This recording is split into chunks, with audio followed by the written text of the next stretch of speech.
So the new 1071, The Boss Classic Rock of the 70s, 80s, and more. I'm Michele Amabile. We are joined today by the one, the only Greg Kihn. Hello, Greg.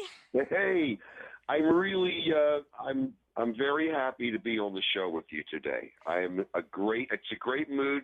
Of course, I'm half a country away from you, and it looks like you got some real foul weather out there, but we're heading out anyway. So we're heading towards the East Coast, and hopefully we won't go right into a hurricane of snow. Well, we're digging out of the bomb cyclone right now. Doesn't that sound like something you get at Dairy Queen or something, like a blizzard? Yeah, sounds good. I have 2 bomb cyclones. With sprinkles. Yes, exactly. And hot fudge, but just wait, it's a little slushy. I'm just kidding. Oh, it sounds great. You're making me hungry. Exactly. So you are going to be headlining at McCloone's Supper Club, January 13th. That's Saturday night with the Ben Arnold Band playing. Big evening that night. The big stage for Bob's birthday bash for a Light of Day, Asbury Park, Paramount Theater. It's going to be an amazing night of music. And let's talk a little bit about the charity. It's all the proceeds, a portion of the proceeds are going to be going to Parkinson's disease. Do you know Bob? Have you had any contact with Bob Benjamin? No, not really. But I mean, I know a lot of people that have had to. That's hard to say. A lot of people that have had to deal with Parkinson's disease, and it's no day at the beach. And I'll tell you, of all the things that you could contract, I mean, that's like horrible. So we're just trying to do our best to support a good cause and open up people's eyes about Parkinson's disease. And as usual, it's a fantastic lineup. It's a week long of Winterfest events, which happens all week in Asbury Park. It's basically by the end of the week, everybody's exhausted, but feeling good and feeling really, really good about all the good that the Light of Day does. Tony Pellegrossi puts this together every year, and people like Willie Nile and Jeffrey Gaines and James Maddock and Joe Durso, everybody gives their time to perform. It's a 10-day festival, and it starts in Montclair, and then there's going to be a tribute to Tom Petty, one of the nights. So cool. Yeah, I was a good friend of Tom's, and geez, it's been really tough the last year. How many great guys did we lose? We lost Tom Petty. We lost David Bowie. We lost Jay Giles. And my God, it's been horrible the last couple of months. Absolutely. But the way we honor them, especially here at the new 1071, The Boss, is by playing the music and by reporting on all the tributes and all the reissues that always come out on the bands. We're still always talking about all things Bowie and the new Bowie book club that's been started. So we keep the torch burning. Yeah. You got to keep that pilot light lit because, it's a very transitory thing, Guys like us, musicians that basically lifers, there's really nothing. This is where you wind up. You're either working with a couple of charities to bring about some changes in our society, but it's always like, oh my God, I didn't know that guy had Parkinson's disease. It's crazy like that. But here we are, and we're going to be supporting it and. Like you said, we're part of a larger group, and we're really going to make a dent, and that's what I like about it. Yeah, also on the bill the same night you're playing is Ritchie La Bamba Rosenberg and his big band. Let me tell you, full disclosure, Ritchie played my wedding. Oh, my. You're kidding. Yeah, Ritchie and Mark Pender. We had Tim from Tina Turner's band playing and everything. They're the best band ever. They can play anything. Wow, that's really cool. At your wedding? That was my wedding band. Oh, man, that's great. I was like, you know what? If I'm going to get married, I'm a DJ already. Let's not do a DJ. Let's do a band, and let's do, something really Jersey Shore. Listen, when I was a DJ, I used to marry people in weird places. I had one of those marriage licenses where I could perform marriages. And, we would do things like I married one couple on top of the roller coaster at Great America, just when we were going over the top, too. I didn't want to release my hands there for a second, but, we did a couple of things. I did there's a wave park, like a kind of a surfing park Right. with water, and we got a couple of surfers out there, and I hitched them up while they were riding waves. It was pretty cool. I would have loved to have seen that. I'm like, first of all, I was just, like one of these guys, like, show up at this time, Greg, and, go to this address and do that. And I get there and I go, wait a minute, hold it. This is a stockyard? I'm going to be, I would always be something weird. And I'd always say, are you guys sure? You want me to do this on the top of the roller coaster? But no, they always were. So, I had a career where I was hitching up guys left and right. That's the thing about DJs. We have the best stories. Oh, yeah, we do. And, the nice thing about being a DJ is you hear a lot of this stuff and the guy that it's hurt, that it's going to be knocking out. And, of course, I've been known in the Bay Areas. I know all of these other guys in bands. I mean, everybody out here is pretty close. Huey Lewis and Steve Miller and the Doobie Brothers and people like and that. Journey. And, every once in a while you run into people and they go, hey, I just ran into Sammy Hagar about 2 months ago. It was a similar charity situation.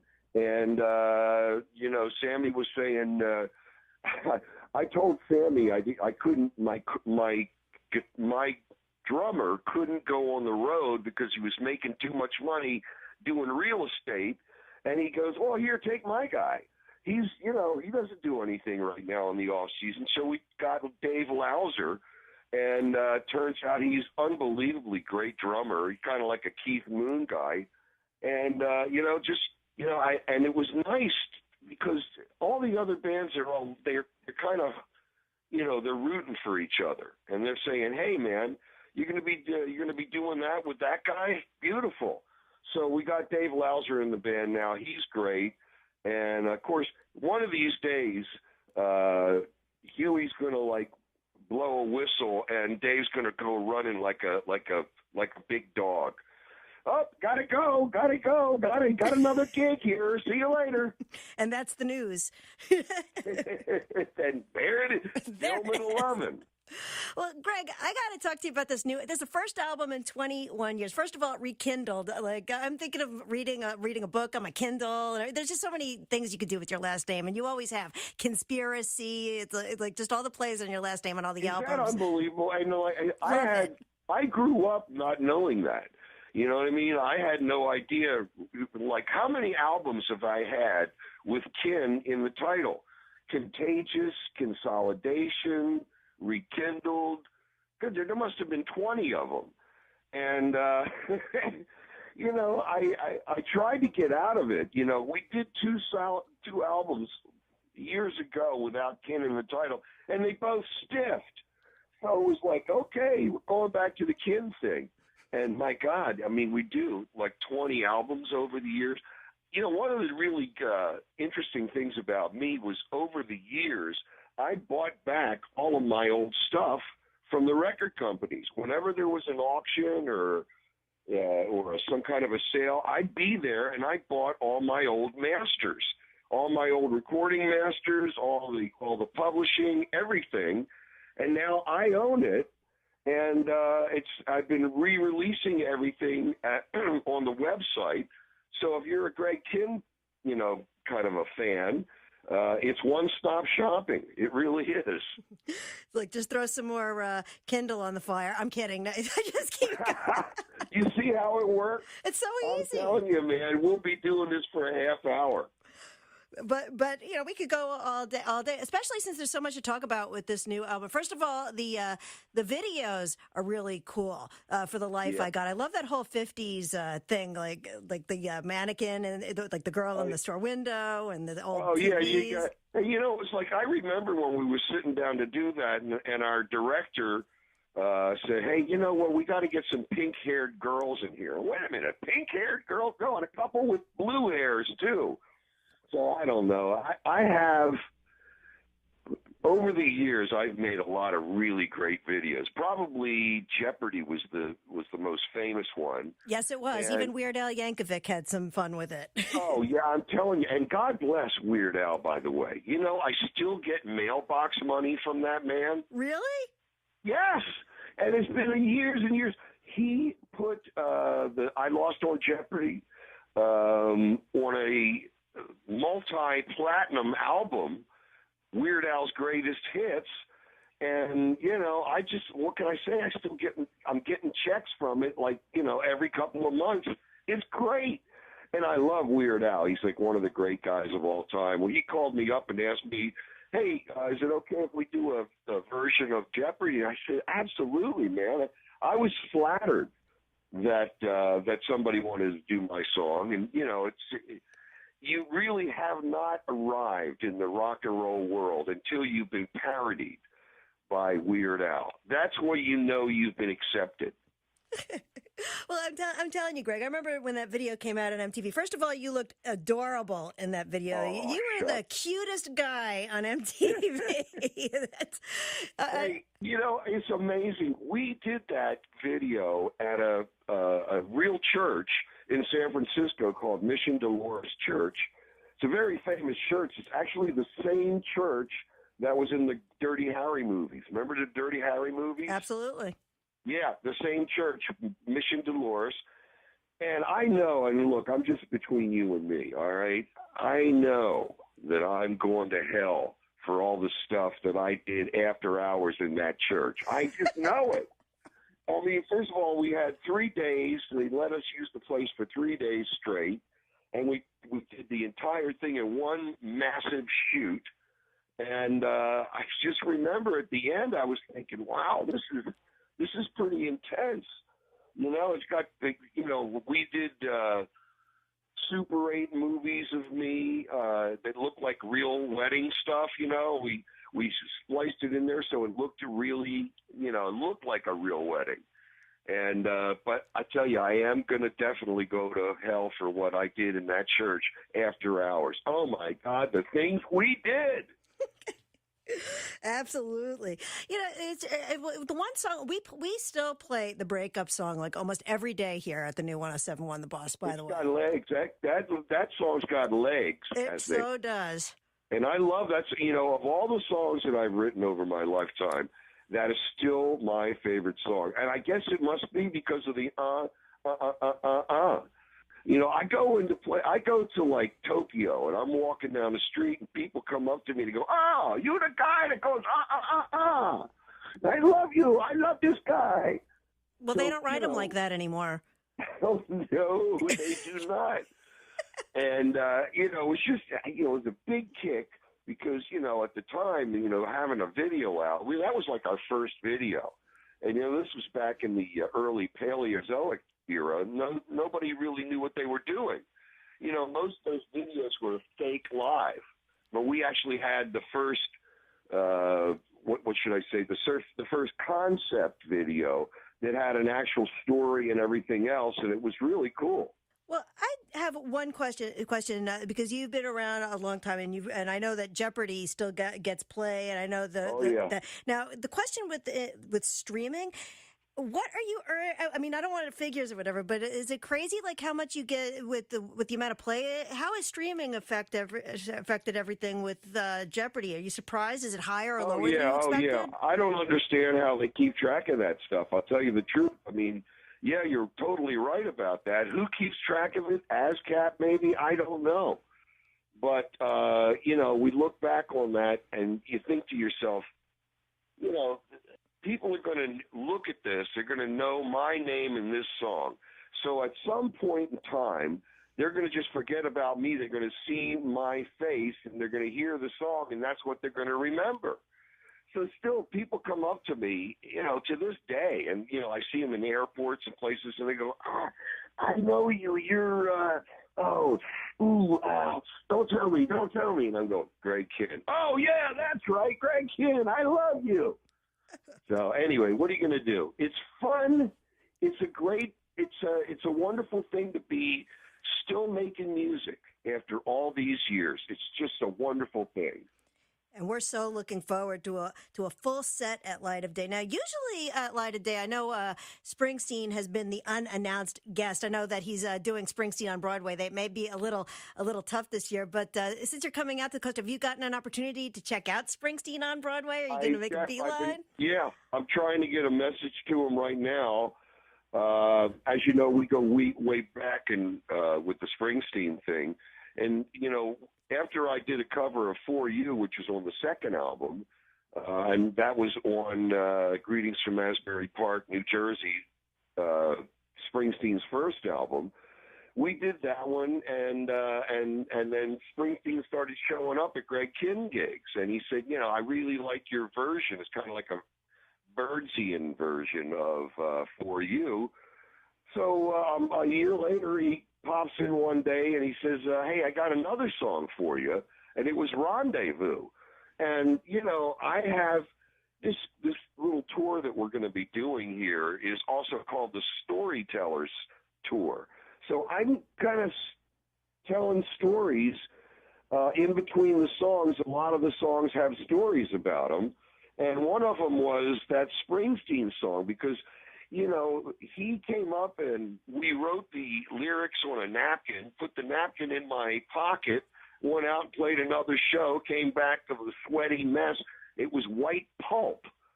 So I get back to the hotel room and now I'm going, oh my God, I'm white pulp. I don't have the actual lyrics. So I called John Landau and I said, John, Bruce gave me the song. I can't find the lyrics. He goes, no problem. I will send you a cassette. Okay, great. Thank you, John. About a week later, the cassette shows up. And let's face it, Bruce is not known for his diction.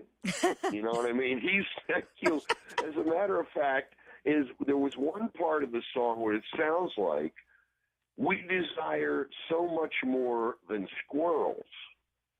And I'm going, that doesn't make sense to me. And everybody else is going, that makes sense. Don't worry, just sing it. We desire, and you got to do it like Springsteen, like, we desire so much more than squirrels. I'm thinking, what the hell? So about 3 months later, I'm at a gig. Springsteen walks up to me and he goes, Greg, there ain't no squirrels in that song, brother. I'm like, what? You mean you could have told me a year ago that there were no squirrels in the song, but hey, it sounds better with the squirrels in there, to tell you the truth. But see, there you go. That's what I'm talking about here. We're telling stories behind the songs, and they're all true. And once you hear the story behind the songs, you're like, oh, geez, okay, now I understand. Now it makes sense to me. He wants a rendezvous with squirrels. I keep coming back to the squirrels. Yeah, we desire so much more than squirrels. I'm going, wow. I'm telling you, Bruce, you're deep, and you have a lot of zoological references in your songs. I love the man. We'll be riders, girl, on the night with the squirrels. No, I'm just kidding. Yeah, I'm telling you, and then once you open that door, it's real hard to get it closed again. You'll be doing that song in some club somewhere in the middle of nowhere, and it'll pop into your mind. We desire so much more than squirrels. Oh yes, my darling. You should do the squirrels version in Asbury Park. Well, you know what? I love going back to Asbury Park. The Greg Kihn Band. We've always had a great relationship with Asbury Park. We played all the places there over the years, and I always to me it was the ultimate seaside resort, and I just loved it. We used to go there every year. Now, for a long time when I was on the radio, I didn't travel too much. But I'm telling you, since I got fired from doing the morning show on KFOX in San Francisco, I've been having a ball. This is like for the first time in 20 years, I'm going on the road, I'm touring, I'm writing songs, I'm in the studio, and it's a whole new ball game. You see, you're one of us, Greg. You're one of us. You're the DJ guy, just like me. Yeah. Oh yeah, oh yeah. The nice thing about it is everybody loves music. Everybody loves what you're, and they may not like what you're doing, but everybody loves you. And when we're talking about a Springsteen song, everybody loves Springsteen. And you look at this guy. He's been over the years. He's been everything. I remember going out and seeing him way back in the early days, and it was, for instance, I would get in. There'd be a line of people at his dressing room door, and they're all waiting to get in because they want to go in. It's like seeing the Pope, right? And there's a big fat guy in the front at the door, and I know the guy. His name is Tiny. I knew him because he was a bouncer at a club that I used to play at. And years ago, I think I removed a thorn from his paw. But anyway, he was huge, and he says, "Is that Greg? Get on in here. Get in here." And I'm like, "All right, okay, all right." And I go in there, and there's Ed Bradley and Mrs. Springsteen, Bruce's mom, and Bruce, and they're getting interviewed for 60 Minutes. And I'm like, wow, this is really something. I walk in the door, and he says, "Oh, let's take a 2-minute break." So we go over. He's got a little bar area. We do a couple of shots of tequila, and I said, "Hey, Bruce, how come you let me in here and all these other people are out in the hallway?" He goes, "Hey, I let you in because I know you're going to leave right away." And I said, "You're right, man. I'm late. I'll see you later." So so he gives me a big hug. We do a couple of shots of tequila. He walks out and he goes, "I love it when this man leaves. I love it when he leaves." See, when you're Springsteen, you go into a room, everybody goes into that room. You go to in the second room, everybody goes into that room. They all want to be hanging around with you. You go to another room, they go to another room. But not Greg. I just get up and walk out. It's like, "Hey, man, we love it when you leave. You are so good at leaving." And now all these Never people had a are problem. probably the same people hanging outside for Springsteen on Broadway. Oh, geez. Oh, you kidding me? And in the rock and roll the rock and roll village, we'll call it. There's always a lion roaring in the background somewhere. You know what I mean? It's like the lion sleeps tonight. Well, there won't be any sleeping in Asbury Park at the Light of Day Winterfest. It's 10 days. The big Bob Benjamin birthday bash happening at the Paramount on January 13th. I can't wait. It's going to be so cool. And we're going to be, like I said before, I'm going to be doing a bunch of acoustic songs and some, I'll be doing all my Springsteen tunes, and we're just going to have fun with it. You got to bring the squirrels, though. Oh, I'll bring the squirrels. Hey, I'll bring the squirrels and their brothers. And Alvin and the Chipmunks. You'll have a good time, right? Alvin! Thank you, Greg. God, this has been fun. Normally interviews aren't this much fun. What the heck happened here? Well, like I said, we're the few, the proud, the DJs. We can talk, we speak each other's language of DJ love. Yeah. And I tell you, I'm really looking forward to this. And, seriously, you get this feeling that you're doing something really good. Parkinson's disease is like a horrible thing, and I know a lot of people that are afflicted with it. But at some point in time, it's like, geez, I've been everywhere, done everything, and this is something that I wanted to do, and it's a feel good thing, and you're going to run into people you haven't seen in years. That's another thing. I love running into people at these gigs. Some of them I haven't seen in 20 years, so that's going to be great, and I'm really looking forward to it. And you really got to get a tour of that brand new Asbury Hotel if you haven't seen it already. It's beautiful. Oh, yeah. I wonder, Danny Clinch's... It's a far cry from the places that we used to play. We used to stay at some really funky places back when we were first starting out. But you know what? Like I said before, it's a great opportunity, and I feel like we're striking a blow for the good guys. Absolutely. Greg, thank you. We will see you in Asbury Park Saturday night, the 13th. Thanks for checking in. And thank you, and I'll see you at the gig. Absolutely. Thank you, Greg Kihn. The new 1071, The Boss. The Boss. The Boss. The Boss.